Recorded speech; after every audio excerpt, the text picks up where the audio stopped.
People have too much money. If you can bet on something like that, you have officially too much money.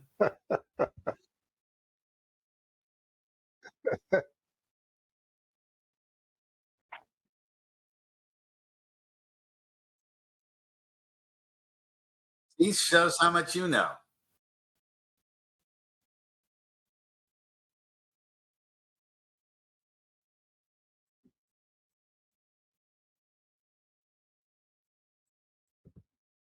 31-27 Niners. 58. Or yeah, 51.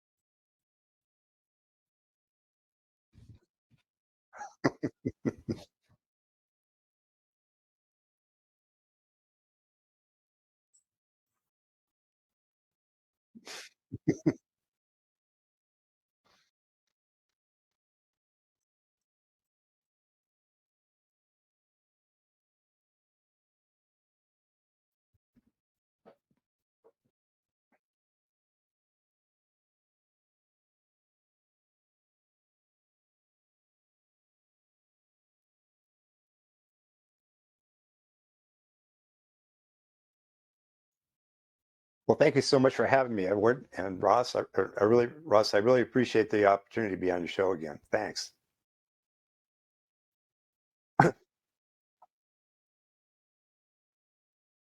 Well, hypernomics studies how markets work, and what we discovered in markets that the features of a product determine its value. So the features of, say, a wide receiver determine his value to the NFL teams that might want to purchase his services. So that's how I came about trying to apply hypernomics to the NFL.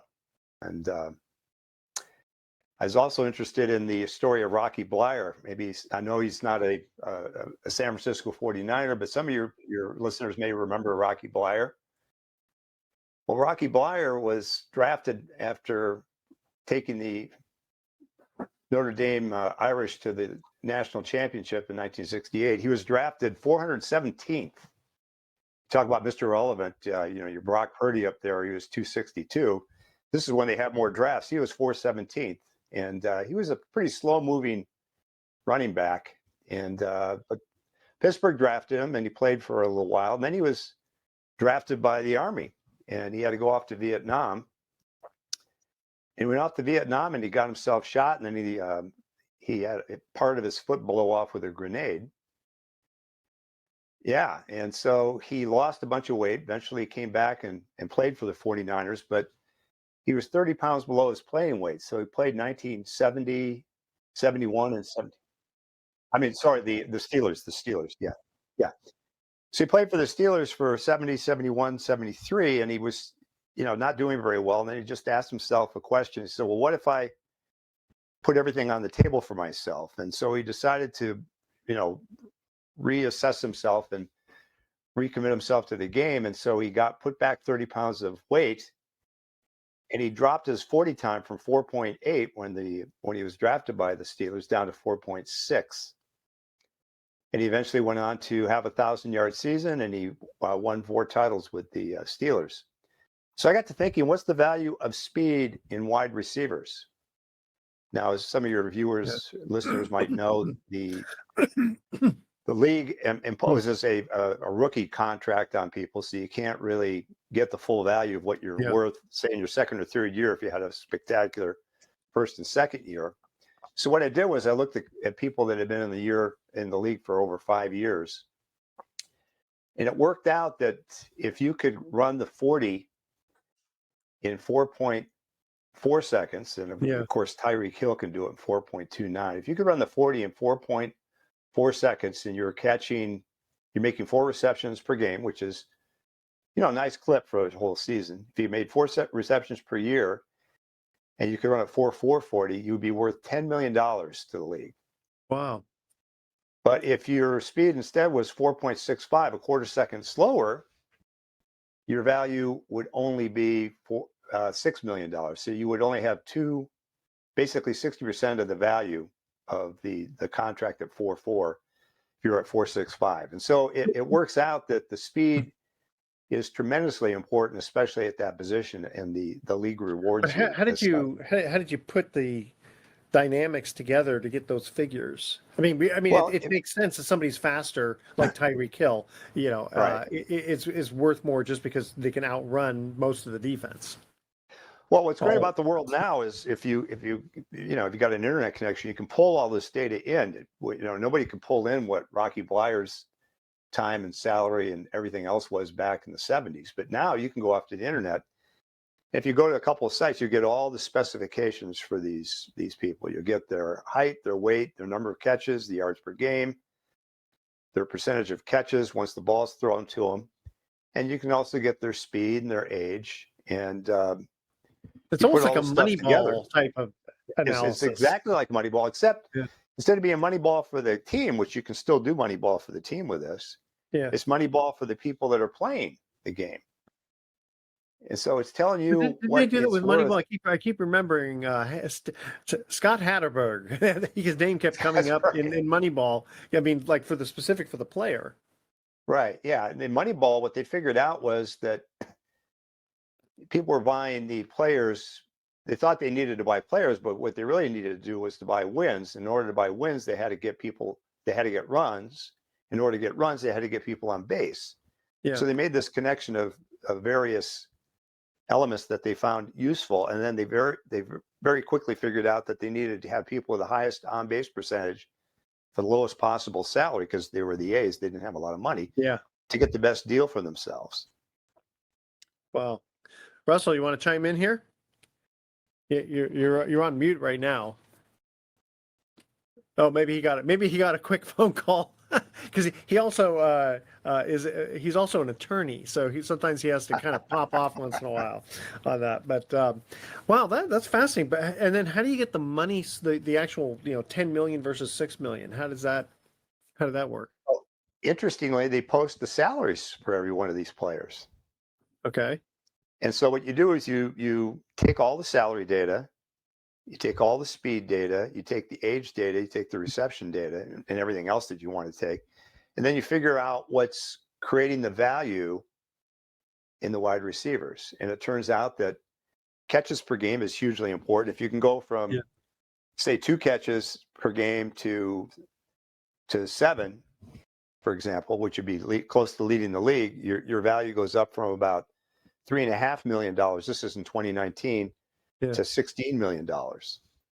Well, yeah, going from 2 to 7 is quite a jump, and again, a lot of it's going to be whether your quarterback's going to throw to you, and so a lot of it's going to be to me is how good are the defensive backs to guard those players, because you can have all the speed in the world, but if they're double teamed in a certain way, it's going to be difficult for them to even make the catch to begin with. Oh yeah, sure.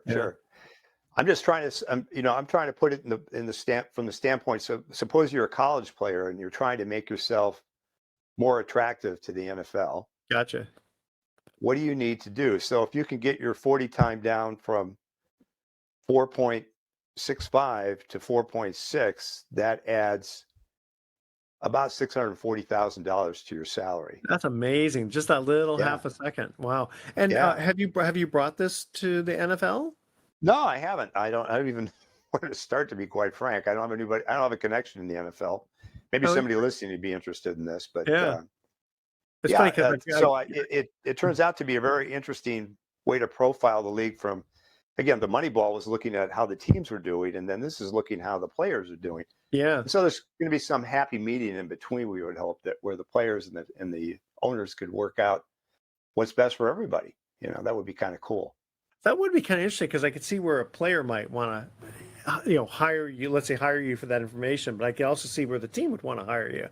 So actually, I could even see you being brought in a court of law, like for, or, you know, for a mediation, right? For arbitration type Sure. of Right, stuff. yeah. I could easily see that. Tell you what, we're going to go to our first commercial break. The theme is the Super Bowl. It looks like we got Russ back on again, just in time for our trivia question. And again, we'll ask the trivia question. Don't say anything till we get back. When we come back, I want to see if Russ got some questions for you. All right, so Super Bowl. Number XV1, which I guess is Super Bowl 16, played in January of 1982, was narrowly won by the San Francisco 49ers, thanks in large part to their kicker, capping off 4 drives with field goals.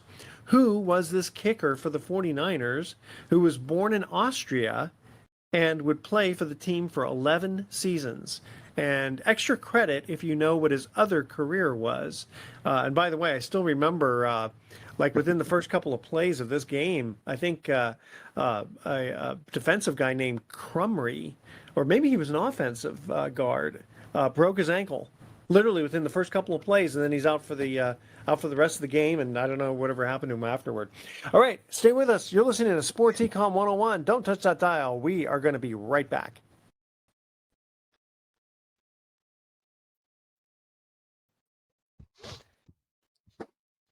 Welcome back to Sports Econ 101. Edward Brown here, along with Russell Jackman, our special guest, Doug Howarth.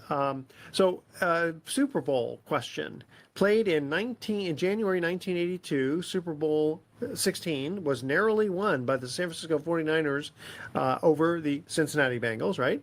Thanks in large part to their kicker, capping off 4 drives with field goals. Who was this kicker for the 49ers, who was born in Austria and would play for the team for 11 seasons? He's one of my favorite 49ers of all time, actually. That's Is that Ray right? Wersching. Yeah, Ray Ray Wersching. Wersching. That's Good right. job, Very Russ. good. Well, now, why is he one of your favorites? Because of that? Because of his reliability, and you look Yes. at all the points that he scored, Yeah. especially going into the Super Bowl right now, one of the biggest question marks for the 49ers Yeah. is Moody, and whether Moody can make the field goals under pressure and the extra points under pressure. I was Yeah. at the Levi Stadium game against the Rams, and his inaccuracy basically cost the Niners a game. Yeah. And he also missed one in the first game of the playoffs Yes. against Green Bay that could have cost us Yep. dearly. Yeah, But fortunately, then they came back from that. But so, what was his other career? You remember? Ray Wersching's other career, Yeah. I don't know. He was a CPA. That I didn't know. Didn't know that. Yeah. Well, there For some you reason, go. I remember that. I go, wow, that's very crazy. So, Russ, you had to take a quick break. I don't know if you had a client call you or what, but did you want to ask Doug any questions about the value of the wide receivers with these analytics? Well, I- do you use the same analytics? Because I actually thought you were a specialist in running backs. Yeah, I was going to say running backs would be the same thing, right? Yeah, Yeah, actually, it- it's so it funny. I did that 2 different ways: running backs and then receivers. You can use it for running backs too, can't you? I tried it for running backs. I couldn't get it to come out the same way that it came out as robustly for the wide receivers. It may have something to do with some sort of factor of the speed times the strength. Huh. You know, if you're really strong and you're fast at the same time, that has the ability to push the pile back. I think that would be useful to try to drill into that and see how that goes. Yeah, I can also see where running backs. I mean, it's only really if you get past the front line that it really Mhm. makes a big difference with the speed versus the wide Right. receivers. It's so important on that. I mean, I guess they probably still for running backs in the combine, they still test them, don't they? Oh yeah, Yeah. They test everybody. Yeah, Yeah. all the linemen are tested too. So Some of those linemen are pretty fast. yeah, it's amazing So, how some of it. Like a I remember hippopotamus Booger is really McFarland fast. did the People realize 40.49 or 4.8. So it's not bad. I could run it in 14.9. that's it's so funny. I've always been like, strong for my size, but Yeah. slow. I had good reflexes. Like I was good for like a cat. like, for, playing baseball on playing a shortstop or, third base, that sort of thing.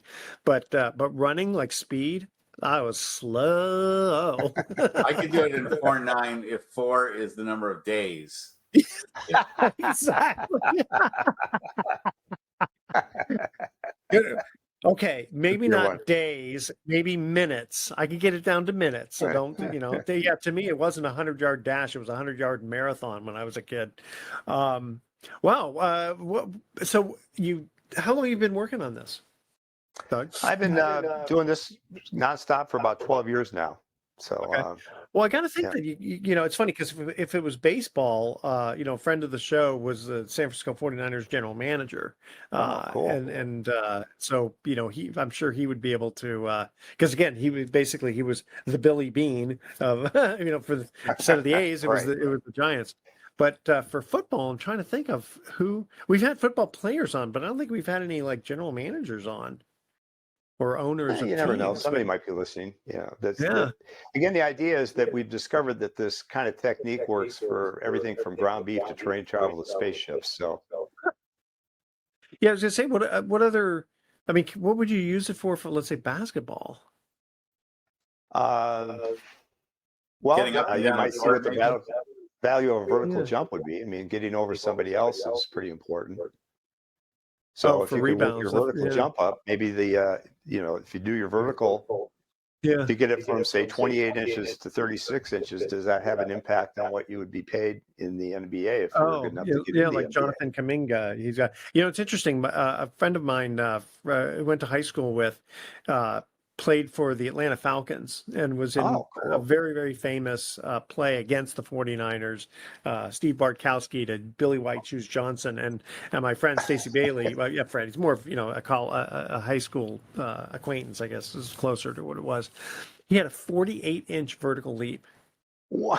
Yeah, 48. So, so he was really good, track and field and all that kind of, all that stuff. Yeah. And I remember if you go back to look at the, Steve Bartkowski to, and I think it was in 1982, Steve Bartkowski, or maybe 83, Bartkowski to Billy White Shoes Johnson, Hail Mary. You'll see number 82, Stacey Bailey, and he's the guy who actually jumped up the highest to tap the ball to Billy White Shoes Johnson. So it's a very famous play, and it's very frustrating for us 49er fans because if you watch the play, it's like there's like 4 49ers who could tackle Billy White Shoes Johnson, and he just kind of goes right through them for the game-winning touchdown. So it was kind of the only reason it was good was because we knew that's how the 49ers used to be. That they were usually shown in highlights having other teams have huge plays against them. Exactly. Low lights, as I would say. Okay, so moving on here. So what do you guys think Super Bowl bets? Anything about Taylor Swift? Come on, I know, Russ, you're a Swiftie. Come on. No, I'm not because she's with Kansas City. So, if you're not a 49er, get off the stage. Plus, we have Kittle and we have Kittle's wife as our celebrities.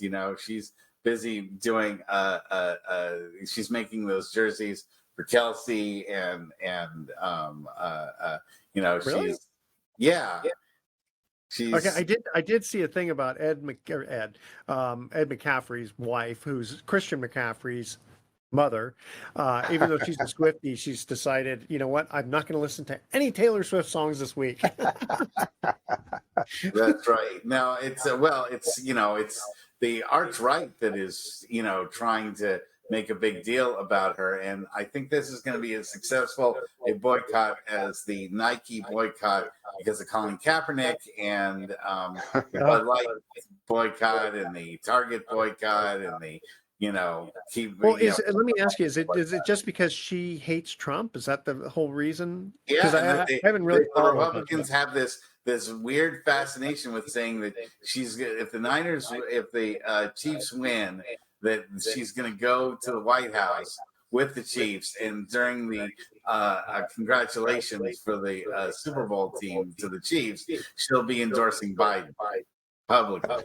Really? That's Wow. the that's Okay, the that's one more reason why we need the 49ers well. to It win. reminds me of. Do you remember the Denny Hamlin conspiracy that he had died, Oh and that yeah. they weren't going to reveal that until Oh, after the Super Bowl? I know. How's that going, conspiracy theorists? How's that going?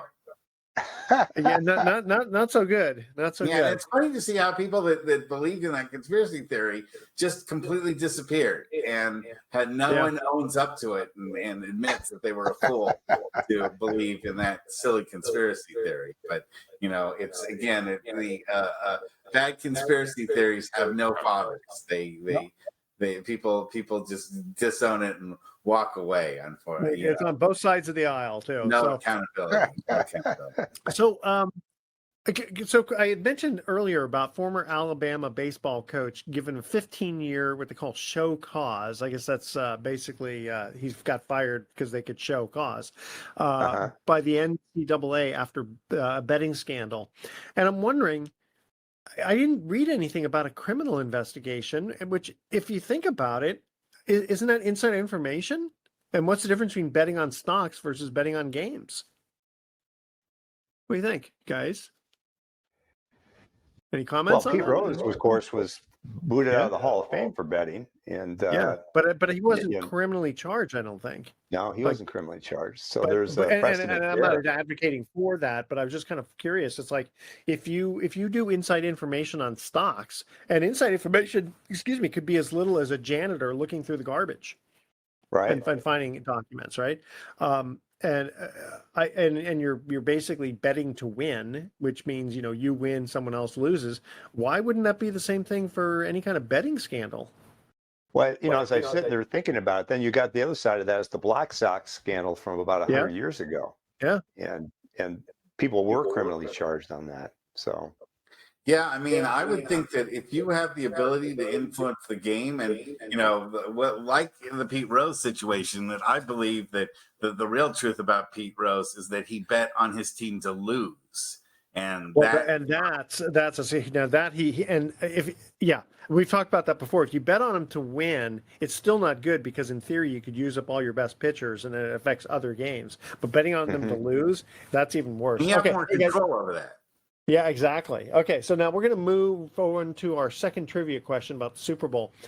The New York Giants won Super Bowl 21 in 1987 behind a dominant performance from their quarterback. Who was this player that had only 3 incompletions on 25 attempts while throwing for 3 touchdowns? That's our trivia question. Stay with us. Sports Econ 101. We'll be right back. Don't touch that dial.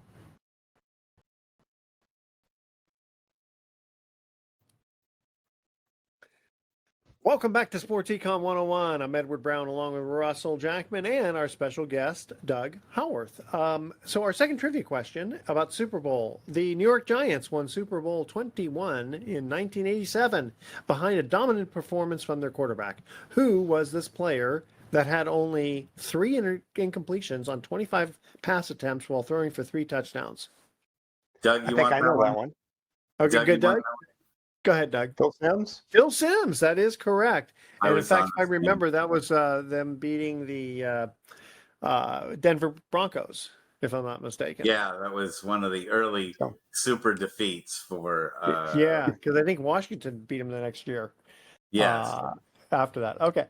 So moving on here. So the PGA is going to allow players now to be part owners. I think they're kind of looking at this whole live thing and live tour and going, you know what? The only way that we can kind of compete or kind of mesh this together is to give give the players part ownership. Kind of a different tactic. Of course, it is a single person type sport versus, the baseball team owning it. I didn't know that golf league was called LIV. I thought it was 54, like like the Super Bowl. Well, it 54 because it's 54 holes. That's why. Because they did 3 18 holes, but that's why everyone calls it the LIV Tour. But you're right, it's LIV. If you're going to be paying these guys, $100 million, you might as well make them own the company as well. I mean, it's probably cheaper to make them owners than to try to pay them, $100 million a year for these tournaments. So, Yeah. Well, I bet Tiger Woods wishes he was part of this from back in his heyday. He would have made a killing. He basically he already took made a golf up by, killing. several, Tiger Woods already made a multiplied. killing. How much he make? A bigger killing. Yeah, how would Tiger Woods need more money unless he's needs more for his divorce? But Yeah, I know. Well, in fact, he made what was it? No, I guess Jordan made more from Nike than all of the Malaysia employees. Yeah, kind of crazy. So one quick thing I want to mention here too. So colleges and universities are begging Congress to shield them from efforts to turn student athletes into school employees who can demand salaries, union protections, and other benefits.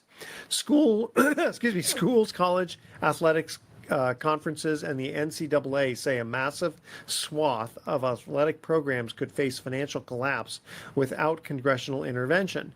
And I'm wondering what your guys' take on this is, because I'm thinking, I wonder if that would maybe make colleges no longer able to give out scholarships to combat this cost. No, I don't think so. They're not going to give away all their money because then they wouldn't have a program. The one thing that comes up from the analytics here is that the value of these athletes falls off dramatically the older they get, and if they're not getting any money in the 3 or 4 years that they're at college, they're actually losing out on quite a bit of potential income, and they basically draw the fans to the stadium. I think they ought to be able to give some money out of that. Maybe not as much as they would had they been pros, but they need to have some money for it. Right now, they're basically working on the scholarship and the scholarship alone, and that's not They're enough. indentured servants. They are, yeah. But of course, it also gives them the opportunity to show off their stuff to go to the pros. That's true. Yeah. But those scholarships are worth quite a lot. So I guess in theory you could say, okay, we're not going to give you a college scholarship, but we're going to go ahead and pay you the money. But the thing is, the college scholarship only costs the university if they would have then been able to have another student actually pay. Mm-hmm. So it's more of an opportunity cost than anything else. Right. Russ, what do you think about from the legality standpoint? Well, for schools to complain that they're not making money now after they've made countless amount of dollars off of these athletes for decades and decades and decades, it really rings hollow to me. And these schools are making lots of money off of the students. They're making students get huge loans. They've never the endowments from and then the boosters. They get the endowments. They've never cut back on what they charge for admission. They don't offer as many scholarships as they used to, and yet they still. I've never been one to really feel that education should be for profit in the way that it's being done now. So I'm not a big supporter of that. I think that is something they should be happy that they're not having to pay more to back pay to the kids that made these schools what they are. So it's sort of like the antitrust of baseball. It's like they get this exception. And that's why I look at when the president says something about getting rid of forgiving student loans, which we all know is political ploy and all that stuff.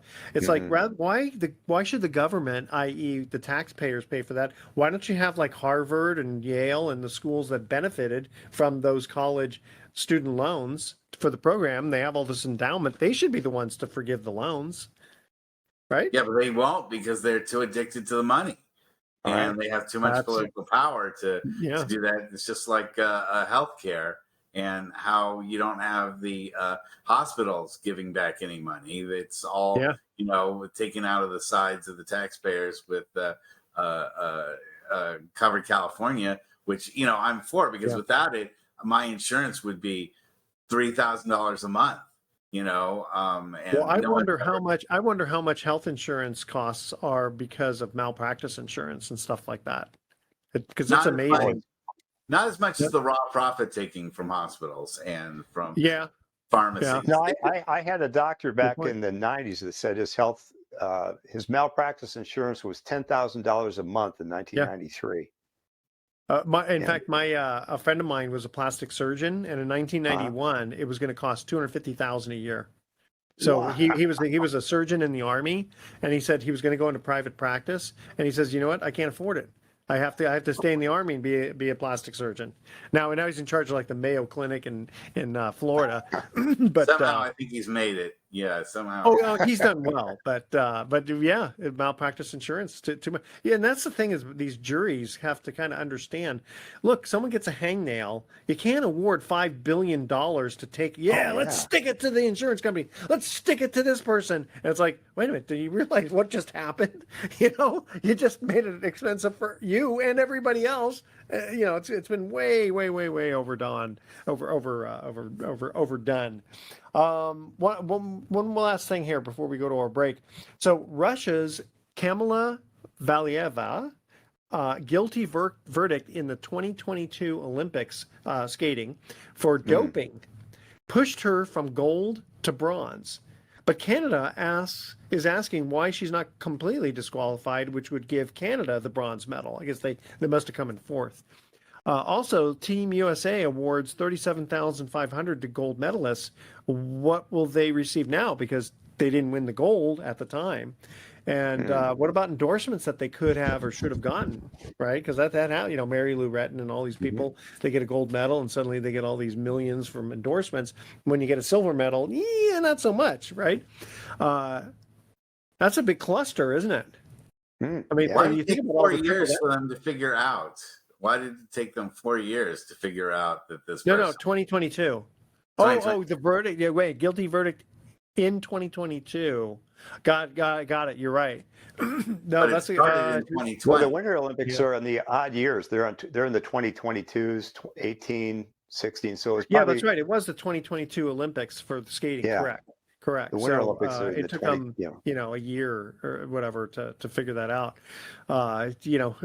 Probably, you have to get all the evidence and all that kind of stuff. But, and it's the same thing in other kind of sports where it was like, it was worth it to go ahead and cheat because look at the contracts they got for hitting all those home runs or, et cetera. And then it's like, oops. Okay, well, I'm sorry.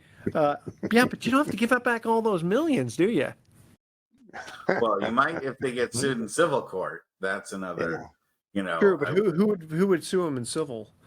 The athletes that didn't get the medals. Oh, okay. So back to this one. Yeah, good luck trying to sue Russia for that. Because they're not going to sue the Olympic Committee because theoretically the Olympic Committee didn't know. What we should do is simply do what Russia does to us, which is plant some evidence on them, on some of their athletes next time they come over and arrest them and just say they're not going to be allowed back until they give back the money from the, Russia thinks of nothing, with Brittany Griner, to arrest her for a vape pen, and sentence her to 4 years, or whatever. They sentenced her to a long prison term. Well, we should just do the same thing to Russians and see how they feel about it. Yeah, just say, you know what, you didn't cut your hair the right length. That's a penalty in our laws, and that's it. We're going to throw you in jail unless you pay billions of dollars, like Iran and all that. And release some terrorists. Yes, and release some terrorists. Exactly. Yeah, the ratio of terrorist release is not equal, is it? No, so Doug, what's your prediction for tomorrow's Super Bowl? Even though it's not tomorrow, this is coming out on Saturday, so that's why I said tomorrow. I think the Niners 37-31. I think that's probably what's going to happen. Somebody's going to miss an extra point in there, So Russell, isn't that exactly the 31-27? So we're pretty close. We're pretty close. Oh, gotcha. Okay, 37. Yeah, I was just wondering how much the defense is going to step up. In both, I'm always concerned about our meaning the 49ers secondary. They scare me because I think not the strong point there, but I think what happens once the offenses start to roll, the defenses start to have to run too much. Yeah. And then they get tired and then the score starts to run up. So if they can start to get the defenses, both sides, if they get the defenses on their heels, I think the score will start to go up. Well, that's why I was always wondering why they don't bring in the second stringers. They can't be that much worse. Well, a lot of times what they're doing is they go so quickly you don't have time to substitute, and that's part of what the tactic is that on offense, your linemen don't run as much as the defense does, and so the defensive linemen get pretty pooped trying to hold the quarterback in rain, and then the backers start to get pooped because they're trying to cover the receivers, and the receivers know where they're going. Yes, but all the defensive people don't, and so the defense has to run more distance. And if you keep going at them more quickly, they're going to run out of gas. Would be my prediction more quickly. Well, that happens to the front line too, where there's just too much offense. It also depends on how much this 2-week gap affects the momentum of both the 49ers and of the Chiefs. Yeah, because they said something about the 49ers were thinking about coming back from Vegas because of the field. I didn't read the whole thing, but that's kind of crazy. Okay, you guys ready for our last trivia question before we go to our last commercial break with our thoughts of the day and Yep. all that? Okay, here's our third trivia question on the Super Bowl. Super Bowl XLV111, which is 43? Yeah. In 2014 showcased the versatility of a Seattle Seahawks player, who led the team in rushing and also had an 87-yard kickoff return for a touchdown. Who was this wide receiver who, in addition to winning the Super Bowl, also won 2 national championship rings, championships, in college with the Florida Gators? All right, Seahawks player. 2014 87-yard kickoff return for a touchdown, led the team in rushing. Stay with us. Sports Econ 101 will be back with some closing comments and some thoughts of the day. Don't touch that dial.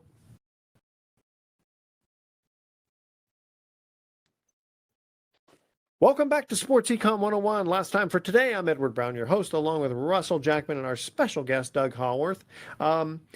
Super Bowl, is that right? 43? If it wasn't for Super Bowls, no one would know Roman numbers. Oh no, excuse me. It's Super Bowl 53 or 58. 58, excuse me. Super Bowl 58 in 2014. These XLV111. Okay. It wasn't for Rocky movies, and it wasn't for Super Bowls, and maybe WrestleManias. Yes, WrestleMania. That's the only way we have Roman numbers. So, which Seattle Seahawks player led the team in rushing and also had an 87-yard kickoff return for a touchdown? At least I got the year right. 2014. Marshawn Lynch? No, he was not a kickoff returner. Oh, okay. It's someone you don't think of. I'm drawing a blank. Percy Harvin. Percy. No, Harvin. I know. It's like this is a fantastic Super Bowl. He led the team in rushing over Marshawn Lynch. Yeah. Wow. Okay. I was thinking Marshawn was the main running back. What I know, one would think that. Okay, here's our thoughts for the day. I had a job selling security alarms door to door, and I was really good at it. If no one was home, I would just leave a brochure on the kitchen table. Yeah. And a cop pulled me over one time and said, "Papers." I yelled, "Scissors," and drove off. Oh, come on. That joke rocks. Hey, Doug, I have to have you on more because Russell only laughs periodically at my dad joke thoughts for the day. I don't want to good jokes. I like that. He doesn't want to make me on. All right. Well, Doug, thank you again for being our guest. Thank you for having me. I appreciate it. Tune in next week to Sports Econ 101. We'll be discussing sports topics from a business perspective and asking more sports trivia questions and having more fun dad jokes just for Russell. Thanks for listening. On behalf of our team, I'm your host, Edward Brown. We'll see you next week. Adios. So long. See ya. All right, guys. Nice joke. Oops.